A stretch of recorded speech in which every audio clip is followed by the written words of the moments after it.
What's happening, everybody? InsideCarolina.com post-game podcast. Tar Heels winners 80-59 over Louisville.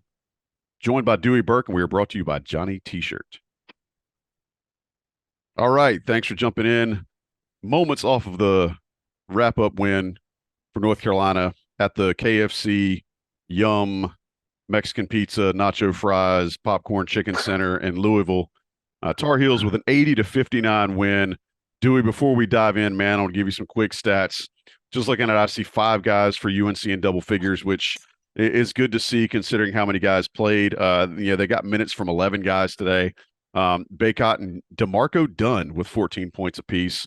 Bacot finished with 14 and 16 in just 25 minutes. I think anybody who would have thought he was going to play today, much less be that effective, would have taken that in a walk away. And UNC did not shoot the ball incredibly well. They shot 47%, and that's after starting off pretty poorly. Dewey, I want to come to you. What's your first takeaway from a game where, quite simply, it wasn't as much as North Carolina had to win, as much as they couldn't afford to lose this? I think that's accurate. It was a choppy game.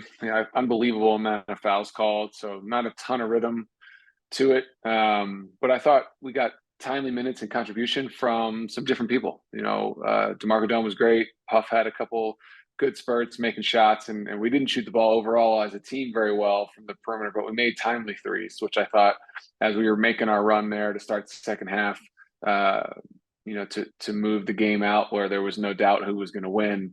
We made some timely buckets. Hubert tried some different things. We played some possessions of zone on defense, which I can't recall us doing this year, and tried some different lineups, went a little deeper into the bench to try to see if we couldn't figure out some different rotations, and guys like DeMarco stepped up. He played great. He obviously has earned his time. I loved his energy defensively too, picking up 94 feet and just being a nuisance. I thought that was really positive.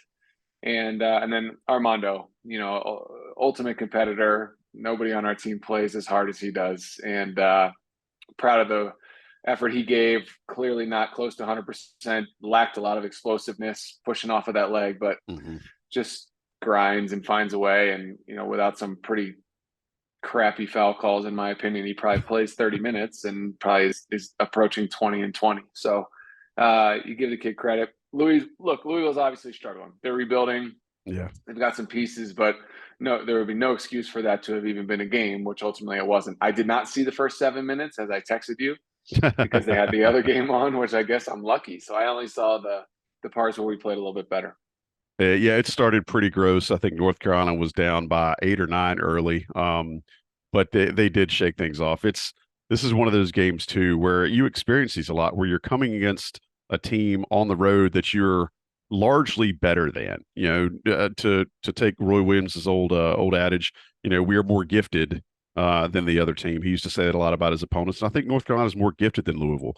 I want to ask you, what does it mean to walk away with a win against a team that, like you said, Louisville's just pretty bad? I don't know how else to say that. So how can North Carolina take positives away from a game that they should have won? They did win in convincing fashion. What positives do you take away from this?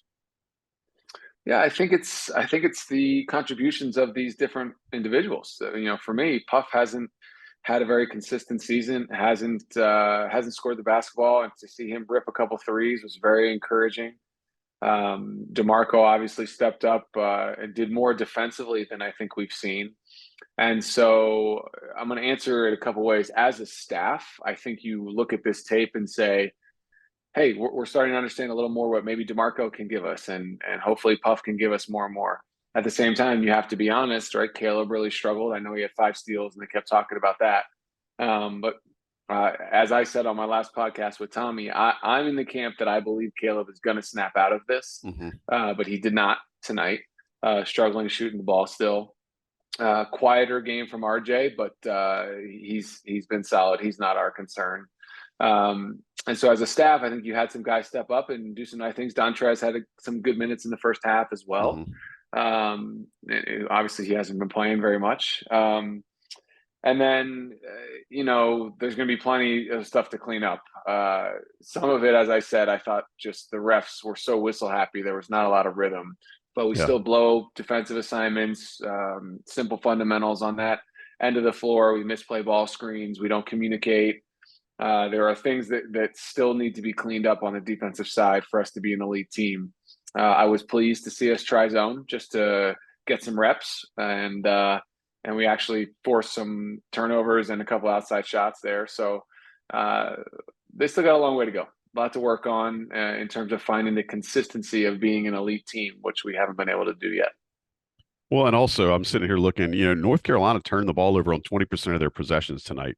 You can't do that against any competition, especially the way things are going to get tougher after this Boston College game coming up. I want to spend some time talking about DeMarco Dunn. I know that we talked about it a little bit on the Coast to Coast with Sherelle McMillan and Sean Moran, but I think most folks anticipated DeMarco Dunn getting spot minutes. And instead, what he's done as he's played for North Carolina, I don't think he's hurt them this season. And in fact, tonight you look, he goes 5 for 7 from the field, 2 for 3 from deep, finishes with 14 points, 5 rebounds, 2 steals, and a block shot. I don't know if you're going to, in a guy that's had as limited action as he has, getting 26 minutes. I mean, is there any reason you can't be excited about that moving forward, specifically just from him? Totally agree. And what I would point to is this is an individual who got hurt, who missed a month. And then Yeah. as soon as he came back, Huber put him right back into the rotation, which tells you that he earned that. He earned those minutes over the summer and in early fall practice and the start of real practice. He clearly, let me take a step back. If you had asked me, and I think most, who your rotation players would have been off the bench, if you assumed that Nance was going to start, you would say, okay, so Puff, Dontrez, and then probably Seth Trimble, right? That's what you would have assumed. Absolutely. You may not have even mentioned DeMarco. And he clearly, in the mind of the staff, has earned the right to play more and before Dontrez. And he also, early in the season, was coming off the bench before Seth. And so he obviously has had a great offseason leading into this season. And I make the point again, because if he was somebody who wasn't really playing that much and then you get hurt, you can just get buried. You could just kind of get lost. And as soon as he got healthy, he was right back in the rotation. So that speaks volumes to how the staff feels about him. And so if he can continue to get confidence and be a catch and shoot threat, because we are struggling so much to shoot the basketball as a team, if he can be a catch and shoot threat, he looks like and should be a better shooter than Leaky. I know Leaky's percentage is very solid this year, but Leaky is not a shooter. If he can get confidence that he can be a knockdown catch and shoot guy and the way he defends and pressures, you got to play the guy. Yeah. Shout out to my Uncle Minton. I watched the game with him today, and he made the point, early in the game that DeMarco Dunn is not hurting North Carolina. And then you take that a step further, and he's contributing actively in a lot of great statistical columns. And just when you have a situation, like you said, with the garbage foul calls and RJ Davis has to sit with 4 for a majority of the second half, the fact that you can plug DeMarco Dunn in there, I just don't think that can be understated. Dewey, I want to talk a little bit as well today about something you had focused on earlier about North Carolina tightening their defense up. What I do see today is, Louisville averages about 16 and a half turnovers a game. They turned it over 14 times. North Carolina was able to turn that in to 23 points. How important is it that even if you allow more baskets than you would like, how important is it to be able to take those turnovers from the other team and actively convert them into points? It's so crucial for a team that struggles to score at times. I understand that we lead the league in points per game, but we've all been witness to, when we've played more elite opponents, those grinded out, brutal half-court possessions where, because we're not shooting the ball well, teams can focus on Armando, and it's really hard for us to score. So anytime you can get out and transition, we had a number of possessions today where we shot the gap and intercepted passes. Leaky had 2. Dontrez, I think, had 1.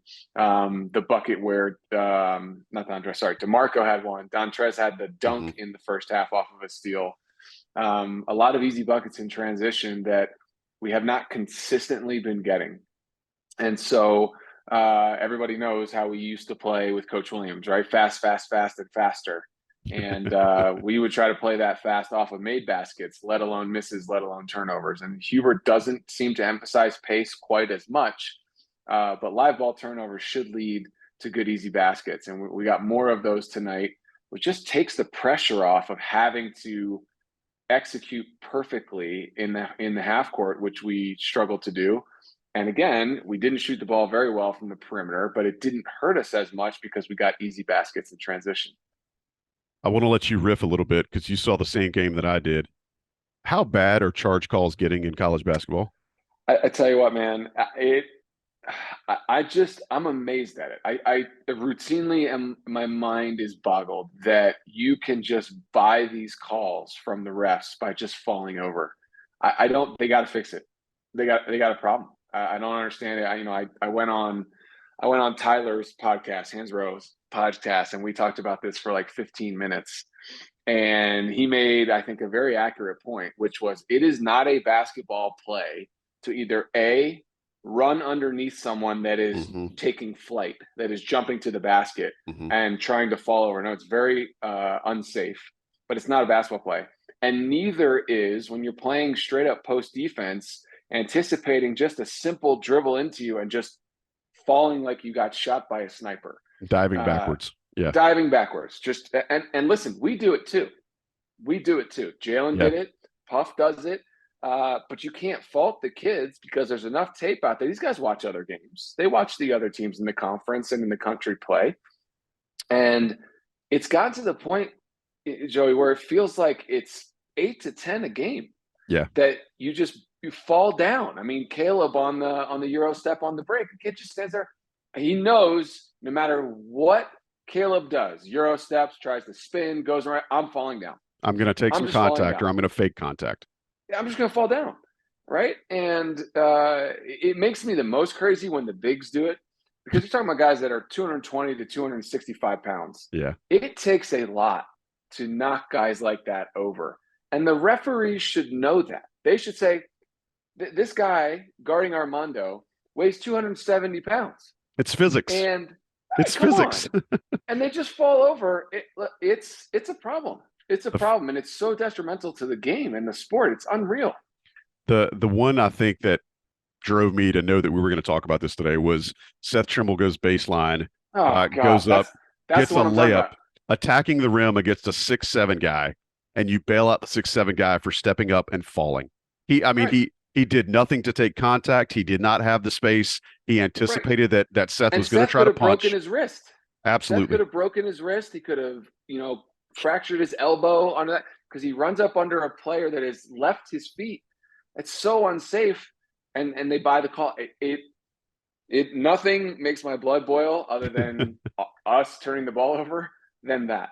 It's bad. I knew I was probably going to get some emotion out of you. I didn't mean to get your blood pressure way up, but I agree with you. It's something that has to be fixed. And it's not, like you said, it's not just things going against North Carolina. It's just the call really takes the flow out of the game, and you're penalizing guys who are making aggressive basketball plays. There was so many of them to go around in this game. It was quite stomach turning. Last thing, charge circle is not. It's working. Not even being officiated properly. Yeah, it's not working. So that's not the answer. They can't say, "Well, we have this charge circle." It's like the number of charges that they called one on Caleb today on a ball handler just trying to dribble, and if they have contact, again, the defender just falls down. Nowhere near enough contact to make even a perimeter player, 180 to 200-pound perimeter player, to fall down. They just fall over and they buy the call. Yeah. And like the thing that's amazing, another way to look at this is they call that on Caleb, right? And neither Caleb nor Hubert even say anything. They're not even surprised. They're like, yeah, this is our game now. Unfortunately, we can't even complain about that because this is every game. It's every game, every single night. And how do you coach against it, right? Like, I mean, it's one of those things too, where like, what can Hubert tell Caleb Love in that situation? Because essentially, did Caleb do anything wrong? I don't think so. I don't think Hubert thinks so. But what do you do? What do you coach? What's the coaching situation in that moment? I think the coach's statement is keep your cool because they're going to make these terrible calls against us. It's part of our sport. Stay calm. Don't pick up a technical and get another personal foul. I don't know what else I would say to those guys unless I was, just blow my stack as the coach. about it, and maybe they think twice about calling the next one. But my God, I mean, the Virginia game was the same way. It's incredible. It's absolutely gross, and I think it takes away from, again, this isn't just against North Carolina. It just takes away from what has already been kind of a watered down product. You're taking things away from really good college basketball players, and that's unfortunate. All right, Yeah. Dewey, I'll give you one more open-ended question before we get out of here. Is there anything else you'd like to tack on as the Tar Heels win today in Louisville, 80-59 over the hapless Cardinals? Anything else you want to say before we get out? Yeah, small sample size, but we've got something in Jalen Washington. Mm-hmm. There's something really solid there if he can stay healthy. I mean, just the way he moves, the way he shoots free throws, little stuff that I noticed, like when even though he didn't shoot I think maybe shot 1 3 tonight and Mm-hmm. missed it, but even the way he catches it at the top of the key or on the perimeter, looking to the basket to shoot, Yep. his shot preparation is that of a shooting guard. I don't know if he was one of those kids, you might be able to tell me, that he grew late. Like, was he like a guard all the way up and then Like he Anthony became a Davis. big? Yeah, I was wondering that just because watching the way he moves and the way he shoots it and his shot preparation, his footwork is that of a perimeter player. And I know they commented that Hubert felt he was the best shooting big in high school. Mm-hmm. He appears to be extremely skilled. And so if he can stay healthy and have a big time summer in the weight room with Jonas and playing against the alums Yep. all summer long, being healthy, man, because you ask yourself, what are we going to do when Armando leaves? I mean, Yeah. we're so used to for 20 years having Yep. an elite big, at least one. We might have one. He absolutely, like you said, he catches it loaded up, ready to shoot. To your point about his movement, there's just not a lot of wasted motion with him, and you don't see that a lot in a young puppy, right? Like very often when you see a big get into college, they've got that kind of Clydesdale on roller skates thing about them, where they're just all over the place. You just don't see that with Washington. I think you're spot on, man. And Carolina fans should absolutely be excited about him. You hate to see the fouls, but I also think part of that tonight was just the way the game was being officiated. And it's just being a freshman, right? I mean, it was both. It's part of the way they were calling it, ticky tack and tight, but you're just a freshman. You foul a lot when you're a freshman. You're out of position. You make defensive principle mistakes. Yeah. You're not in help side correctly. You're not in deny. You don't hedge correctly. So you're behind the 8 ball and you foul. It's just part of being a young kid and learning. That'll get cleaned up, you would think. But man, if he's healthy, there's a lot of skills there to really be happy about. But I'm with you. You get Jonas Aration chaining him to a squat rack this summer. Could be a lot of quick replacement for North Carolina's post losses if Armando leaves after the season. All right, Dewey, I appreciate you, man. Thanks for making time right after this for a post game podcast. Again, I'm not Tommy Ashley, but Tommy's busy today, so we're going to take something off his shoulders. But Dewey, I appreciate it, man. Tar Heels winners 80-59 over Louisville. We appreciate you being here. Shout out to Johnny T-shirt for sponsoring.